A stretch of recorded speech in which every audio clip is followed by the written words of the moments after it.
উচ্চশিক্ষায় নিম্ন ও মধ্যবিত্ত পরিবারের ছেলেমেয়েদের সুযোগ বাড়াতে রাজ্য সরকার শুরু করেছিল স্টুডেন্ট ক্রেডিট কার্ড প্রকল্প। পাশাপাশি সেই ভাবনাকে সামনে রেখে ডোমজুর টিম দেখেছিল নতুন স্বপ্ন। ডাক্তারি ও ইঞ্জিনিয়ারিং পড়তে ইচ্ছুক অভাবী মেধাবীদের তৈরি করতে 2021 সালে শুরু হয় বিনামূল্যে জয়েন্ট ও নিটে কোচিং। 4 বছরে প্রায় 150 পড়ুয়া সরকারি বিভিন্ন প্রতিষ্ঠানে সুযোগ পেয়েছেন, যা গোটা ডোমজুড়ে আলোড়ন ফেলেছে। এলাকার সমস্ত স্কুল তাদের মেধাবী কিন্তু আর্থিকভাবে পিছিয়ে থাকা পড়ুয়াদের পাঠাচ্ছে আগামীর অভিষেক প্রকল্পের শরিক হতে। রবিবার আনন্দনগর সাঁপুইপাড়ার বিএড কলেজে এবছরের প্রকল্পের উদ্বোধন করেন ডোমজুর বিধানসভার বিধায়ক কল্যাণ ঘোষ।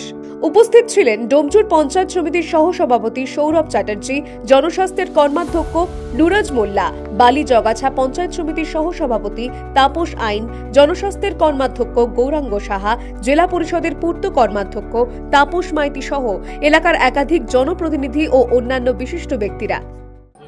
এই যে নিট পরীক্ষা দিতে যাবে, কিন্তু তাদের যদি কোচিংটা ঠিক মতো না থাকে তাহলে তারা পাস করতে পারবে না, এবং এই কোচিং নিতে গেলে অনেক টাকার দরকার হয়, সেই টাকার সামর্থ্য তাদের থাকে না। তার জন্যই আমরা ডোমজুর টিম এই আগামীর অভিষেক 1 দিয়ে শুরু করেছিলাম। আজকে আমাদের শেষ, আগামীর অভিষেক 5-এ আমরা সূচনা করলাম।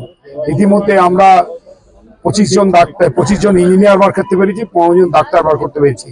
IIT খড়গপুর থেকে আরম্ভ করে, IST থেকে আরম্ভ করে, যাদবপুর ইউনিভার্সিটি থেকে আরম্ভ করে, Durgapur NIT, Srirampur textile college, Rajabazar science college, আমরা সব জায়গাতে এই বাচ্চাদের সুযোগ করে দিতে পেরেছি। এবং সাথে সাথে ডাক্তাররা আমরা SSKM, NRS থেকে আরম্ভ করে Sagar Dutta medical college, Gourimohan medical college, Malda medical college, North Bengal medical কলেজে চান্স পেয়েছে।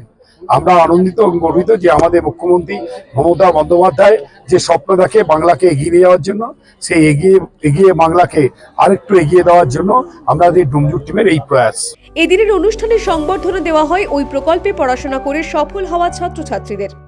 এই সংবর্ধনার পেছনে যথেষ্ট আমার প্রণাম মাননীয় বিধায়ক কল্যাণ ঘোষ মহাশয়কে এবং আগামীর অভিষেক প্রকল্পকে, যার মাধ্যমে আমরা সম্পূর্ণ বিনামূল্যে নিট পরীক্ষার প্রস্তুতি নেওয়ার সুযোগ পেয়েছি।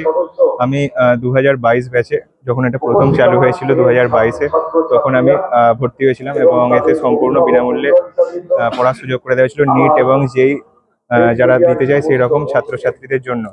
এবং আমরা এখানে আসি প্রথমে, তারপর এখানে মাননীয় বিধায়ক স্যার কল্যাণ ঘোষ ছিলেন, উনি আমাদের হাতে তুলে দিয়েছিলেন ভর্তির অ্যাডমিশন লেটার। তারপর আমরা অ্যাডমিশন হই কলেজ কোচিংয়ে।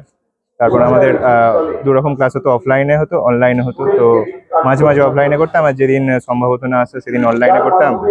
তো স্যারেরাও যথেষ্ট ভালো ছিলেন, ফ্যাকাল্টিও যথেষ্ট ভালো ছিলেন।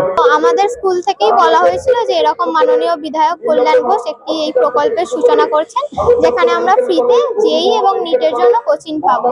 তো যেহেতু আমাদের ফ্যামিলির ফিনান্সিয়াল কন্ডিশন খুব একটা ভালো ছিল না, যে আকাশ ইনস্টিটিউট আছে বা ফিটজি আছে, সেখানে একটা অনেক বেশি পরিমাণ টাকা দিতে হয়, যেটা তো সবার জন্য সম্ভব হয় না, সম্ভব হয় না। তো আমার স্কুল থেকে এটা বলেছিল এবং তখন আমি এখানে এনরোলমেন্ট করেছিলাম।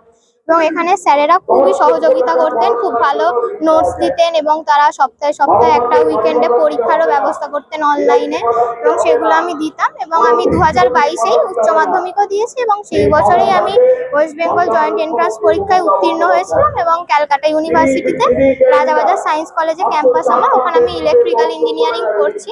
এদের সামনে রেখে স্বপ্ন দেখছে অনেক স্কুল পড়ুয়াই। খুবই অনুপ্রাণিত হয়েছি। আমি চাই এদের মতনই একদিন এখানে আসার জন্য। দেখা যাক। 11-এ পড়ছি, কেশবপুর হাই স্কুল। এটা আমাদের স্কুল থেকে বলা হয়েছিল।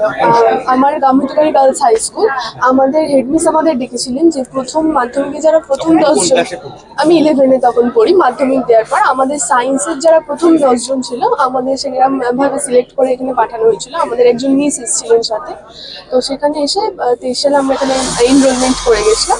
তারপর এখান থেকেই যোগাযোগ করে ক্লাসে শুরু হয়েছে। অভিভাবকদের দাবি, এই প্রকল্প বহু পরিবারকে নতুন আশা দেখিয়েছে। তাদের সন্তানরা সরকারি প্রতিষ্ঠানে সুযোগ পাচ্ছেন, তা আরও সম্ভব হয়েছে আগামীর অভিষেকের নিয়মিত প্রশিক্ষণের জন্য।